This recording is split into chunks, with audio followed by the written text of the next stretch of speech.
But what we do want to do is we do want to talk about what goes in the mind of a claims adjuster when you call in and you say they're injured.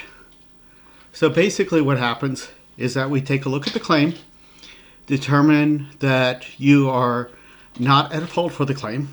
So in order to be able to collect monies, you would have to be not at fault. Somebody else would have to be at fault. You would go to their insurance. You would call them up and you would say, hey, I'm injured. The claims adjuster will say, okay, can you tell me a little bit about it? So at this point, most people say, well, I'm going to get an attorney now. I'm like, okay, well, since you've told me that you're going to get an attorney, I cannot speak to you any longer, and I will await a letter of representation. So what a lot of people don't understand is that the claim adjuster is the one that writes checks. So you have to determine where you want to go with your bodily injury claim. So you're in an accident. You were rear-ended by another person. You were just stopped at a stoplight minding your own business. Or you were in a parking lot. You were just sitting there. You get smashed. And there's no fault on you. So let's take a look at this. So you call in. You go, hey, I'm injured. A claim representative will say, okay, well, tell me what happened.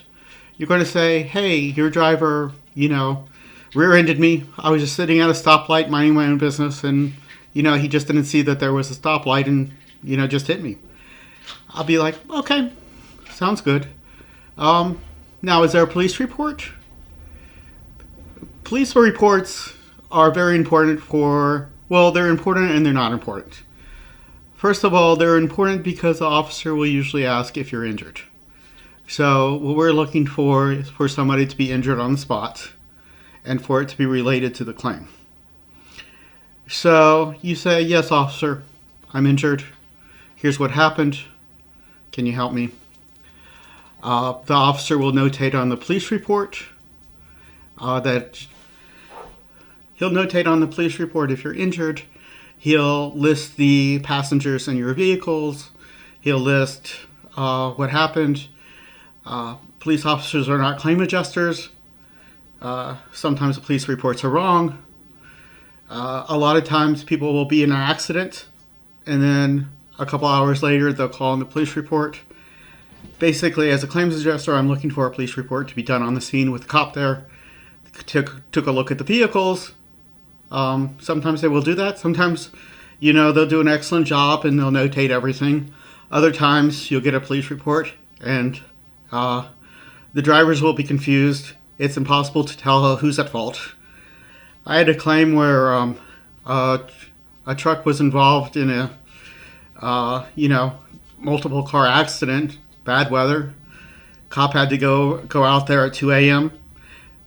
And he basically, when I talked to him, he said, I'm just going to give everybody a ticket because I'm angry, And he gave everybody a ticket and placed everybody at fault. So the police report will have critical information, and it won't. So the police report is not the be-all and all. But it does contain a lot of personal information. Your address, your VIN number, your license plate number, all kinds of good stuff. Your address, your date of birth, sometimes your phone number, all kinds of good stuff. So what will happen is I'll take a police report and then I'll do a background check on the injured party and then assign a surveillance. And that'll just be the end of that. And then when I get back the reports, we'll take a look to see where we're at.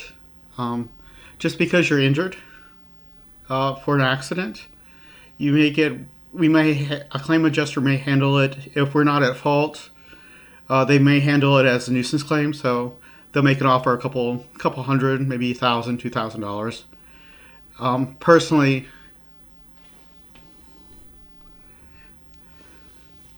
Personally, I would go, give about $5,000 for an injury claim. Couple treatments. We're at fault. So, but if you're in a disputed claim like lane change accident, it might be a little bit different. So, like in California, there's comparative negligence. Both parties could be at fault. 50-50, 20-30, or 20-80, 30-70, all that kind of good stuff. So, you're at the scene of the accident. You're like, well, they hit me. They're at fault. That's the end of it. They're going to pay all my medical bills. They're going to pay all of my property damage. I'm going to go through their insurance. They're going to pay. Well, unfortunately, it doesn't kind of happen like that. What happens is that you make your claim. We do an investigation. We determine where we're at as far as liability, negligence. We look at the jurisdictional issues. A lot of times I've heard that Geico will send somebody out right away. And if their insured is at fault, they'll make, like $500 offer, sign my release. The release will basically end any claims. And then that'll be the end of it. So, but if you're truly injured, my recommendation, and I'm not giving any legal advice, this is for discussion and entertainment only. I'm only saying what could be happening is that you seek treatment, you call up the insurance company, they determine that you are in fact not at fault to the accident, that your medical bills are credible, that they were reasonable.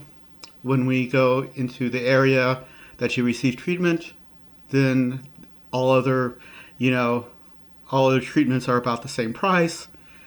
And then we say, okay, so I will offer you $2,500 for your bodily injury claim in exchange for a bodily injury release. You say, I'm going to get an attorney. And that's your right. You can do whatever you want. And then I give my I will cease contact talk. Now, if you do get an attorney, you have to talk to the attorney and see how much they're going to take from the global settlement. So let's say your settlement is $50,000. A lot of attorneys, and again, I'm only postulating what could be happening, will take 30% off the global. And then they'll say, here's your payment for your medical bills. So he will take a look at your medical bills and he'll say, okay, well, what I will do is I will go ahead and pay the medical bills for you, which is true. He'll call them up and he'll negotiate a much lower fee, and then he'll take that money. So I'm just postulating what might be happening. And then there's all the administrative fees from an attorney, such as faxes, calls, and again, I'm postulating you would have to talk to the attorney directly, and see exactly what you're being charged for.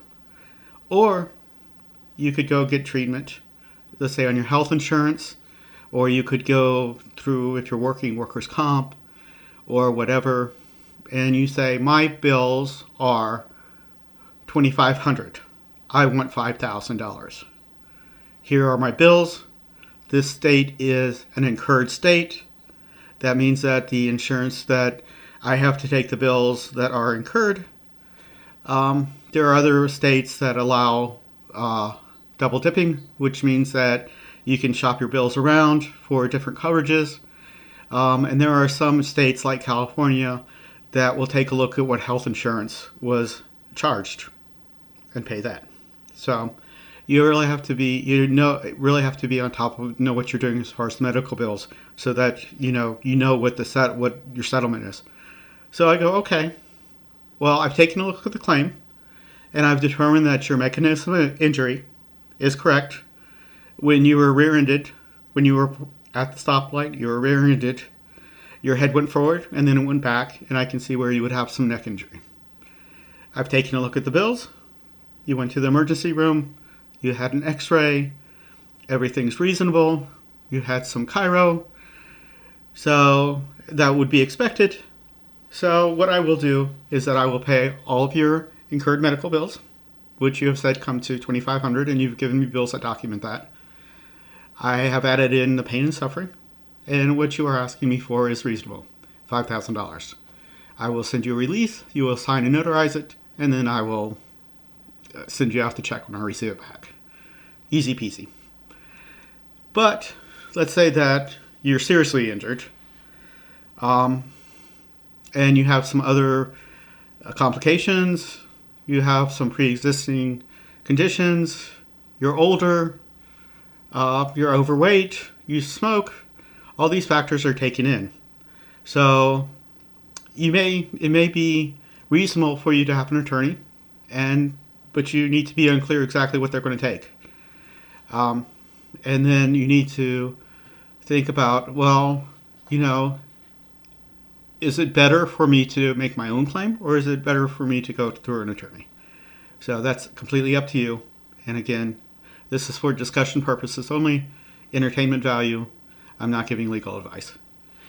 One of the things that I will look at, so if you are the injured person and you are at fault, but it's disputed, there's no police report, there's no photos, our insured didn't, do his due diligence, didn't get any documentation, I really can't say what went on.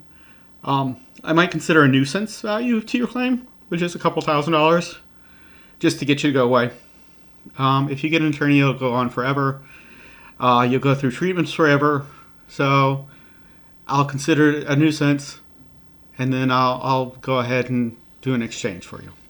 And that's an exchange between a BI, release, and, money. So there's lots of things to think about with an injury claim. I've seen people that have, not gone to the ER. They've gone to the urgent care. They've been able to make their claims. And I was able to, pay them what they needed. They got a couple $1,000s for pain and suffering. Everybody was happy. And then I've seen claims with attorneys that have been, hundreds of thousands of dollars. So you have to think about, are you ready to, if you get an attorney, they're going to want you to go through treatment, chiropractor, probably pain management. They may want you to get a couple injections. They may want to, think that surgery is necessary. These are things that you need to research on your own, if that's what you believe is the best thing for you.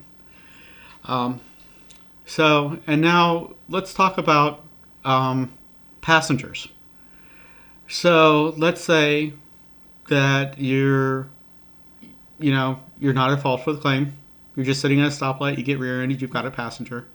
Well, they're entitled to make an injury claim also. They were the innocent victims of the other person's negligence, and they would need to make their own injury claim. I'll take a look at the police report, any photos of the scene, make sure that everybody's involved are the ones making the injuries, and then basically go through the same settlement process. A lot of people will say, right at the get-go, I'll say, well, how are you? This was a very light impact. You're saying your right toe is broken. Your right big toe is broken. I'm not seeing it. Tell me how it happened. And then they say, well, I'm going to get an attorney. Well, that's fine. But you still need to make your claim.